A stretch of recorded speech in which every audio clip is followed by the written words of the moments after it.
आजच्या या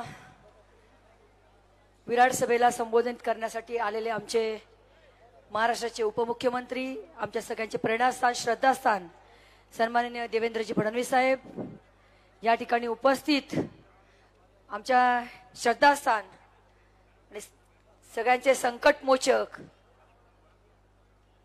ते दणका करणारे आमचे सन्माननीय गिरीश भाऊ महाजन, आपल्या जिल्ह्याचे सन्माननीय पालकमंत्री मुलुक मैदान तोप सन्माननीय गुलाब भाऊ, या ठिकाणी उपस्थित आमचे सन्माननीय नामदार अनिल दादा पाटील, या ठिकाणी उपस्थित सर्व आजी माजी आमदार, खासदार, या ठिकाणी उपस्थित महायुतीचे सगळे सन्माननीय पदाधिकारी, माझ्यासमोर उपस्थित असलेले सगळे सन्माननीय माता भगिनी आणि बंधूंनो, हा बहिणाईचा जिल्हा आहे.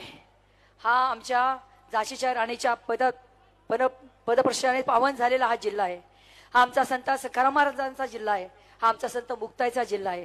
आणि ह्या जिल्ह्यामध्ये आज आपल्या सगळ्यांच्या साक्षीने ह्या ठिकाणी आणि नेत्याने जो काही विश्वास दाखवला, त्या माध्यमातून आज या ठिकाणी मी फॉर्म भरलेला आहे, माझा अर्ज दाखल केलेला आहे.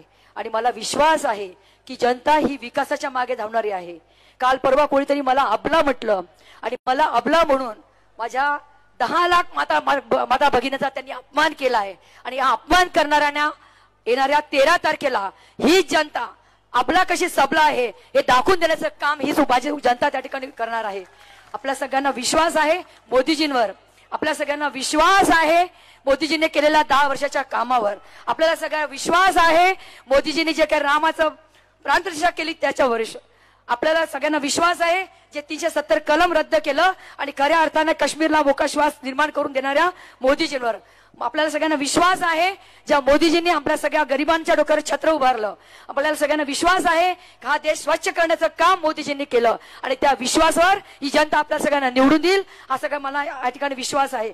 आज सगळ्या विरोधकांना हे लक्षात येईल की त्यांनी काल आम्हाला आव्हान केलं होतं, आमच्यावर वाटेल तसे ताशेर ओढले होते, पण कोणतीही जनता ही संस्कृत आहे.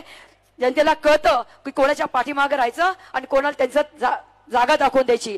मला वाटतं ह्या विश्वासावर मी आपल्या सगळ्यांना आव्हान करणार आहे की येणाऱ्या 13 तारखेला आपण सगळेजण, प्रचंड ऊन आहे, उन्हाची पर्वा न करता आपण आपला हक्क बजावणार आहात. आणि ज्या पद्धतीने देशाला पुढे नेण्याचं काम मोदीजींनी केलंय, त्या मोदीजींना परत तिसऱ्यांदा पंतप्रधान करण्यासाठी आपण सगळेजण अबकी बार 400 पार करणार आहात. आणि या माध्यमातून महायुतीच्या आमच्या दोघाही उमेदवारांना आपण कमळापूरचं बटन दाबून नक्की निवडून द्याल आणि मोठ्या नाही तर प्रचंड मताधिक्याने निवडून द्याल, हा विश्वास मी या ठिकाणी आपल्या सगळ्यांकडून व्यक्त करते आणि माझ्या शब्दांना विराम देते.